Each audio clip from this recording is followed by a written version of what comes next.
நெரிசலிலும் வெப்பத்திலும் சிக்கித் தவிக்கும் இந்தியாவை விட்டு வெளியேறுவதே நல்வாழ்வின் தொடக்கம் என கருதினார் ஐடாஸ்கடர்.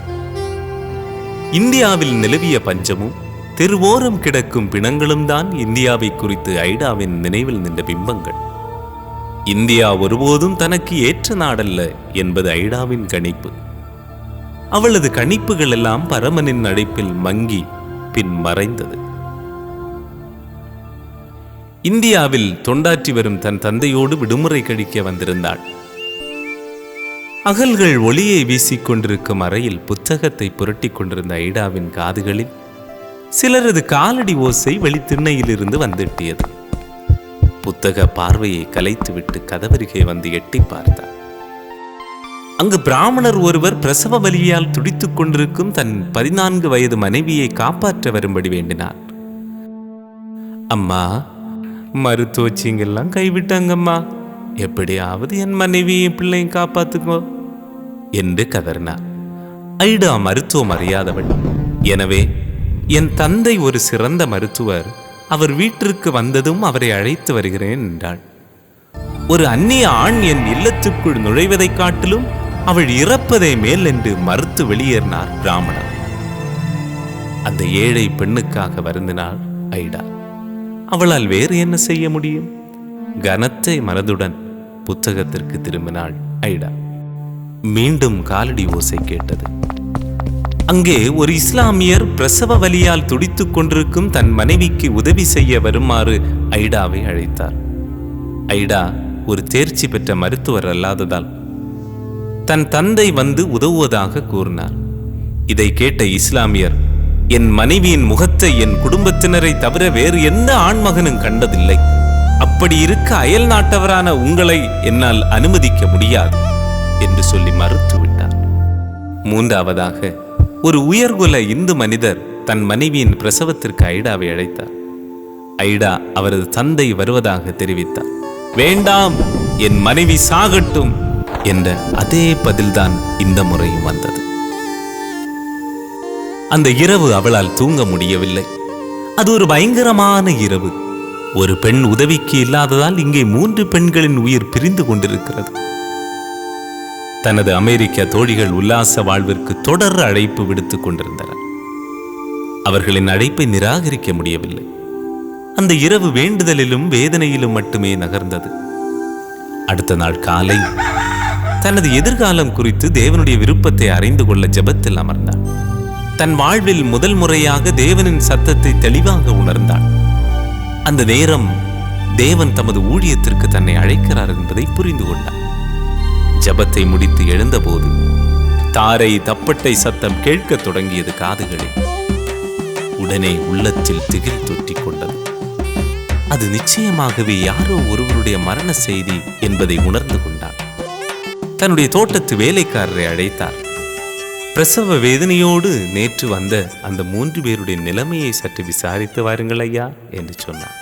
சற்று நேரம் தாண்டி அந்த வேலைக்காரர் ஓடோடி வந்தார். அம்மா, அந்த 3 பேரும் இறந்து விட்டார்கள் அம்மா என்று சொல்லி அந்த துக்க செய்தியை கொண்டு வந்தார். இளம் வயதிலே ஐடாவினுடைய மனம் உருகி போனது.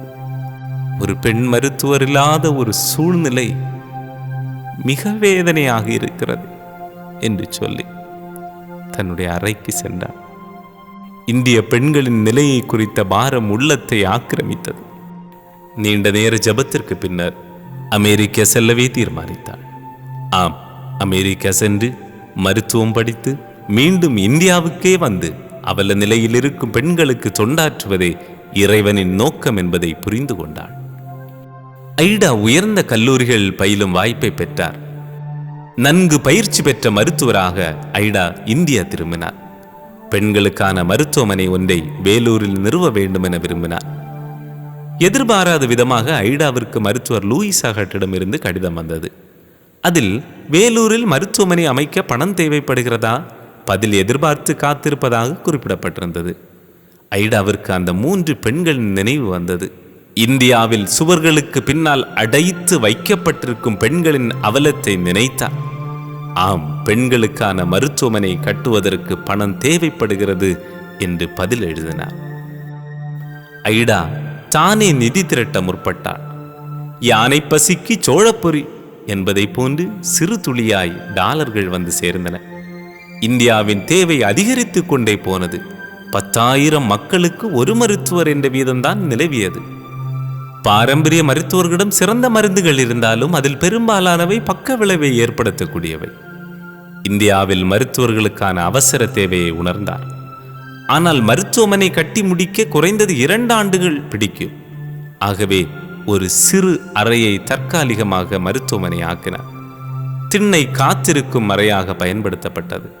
அவள் நோயாளிகளை நன்றாக கவனித்த போதிலும் சந்தேகம் தமிழ் இந்தியர்களை ஐடாவிடம் சிகிச்சை பெறுவதற்கு தடை செய்தது. அவளது முதல் சிகிச்சை தோல்வி அடைந்தது. ஐடாவிடம் சென்ற நோயாளி இறந்துவிட்டார் என்ற செய்தி வேகமாக பரவியது. பலரது சந்தேகம் வலுத்தது. ஒரு உயர்ந்த ஜாதி இந்து பெண் கண் சிகிச்சைக்காக வந்திருந்தார். இம்முறை ஐடா வெற்றிகரமாக சிகிச்சை செய்து குணமாக்கினார்.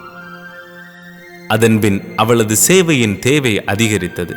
சலோமி என்ற அவளது வீட்டு சமையல் பணிப்பெண் தான் ஐடா பயிற்சி அளித்த முதல் செவிலியர். நாளொன்றுக்கு 100, 200, 300, 400, 500 என்று ஐடாவிடம் சிகிச்சை பெறுவோரின் எண்ணிக்கை கணிசமாக உயர்ந்தது. அமெரிக்க, ஐரோப்பிய நாடுகளில் உள்ள மொத்த மருத்துவர்களையும் கொண்டு வந்து சேவை செய்தாலும் சமுத்திரத்தை காயத்தால் உரசியது போலதான் இருந்தது அன்றைய தேவை. இந்திய பெண்களுக்கு சேவை செய்ய இந்திய பெண்களுக்கே பயிற்சி அளிக்க வேண்டும் என்று தீர்மானித்த ஐடா வேலூரில் செவிலியர் பாடசாலை உருவாக்கினார். செவிலியருக்கு பயிற்சி அளிக்க தன்னால் கூடுமானால் மருத்துவருக்கும் பயிற்சி அளிக்க கூடும் என்று நம்பினார் ஐடா. மீண்டும் நம்பிக்கை ஜெயித்தது. வேலூர் மருத்துவக் கல்லூரி உருவானது.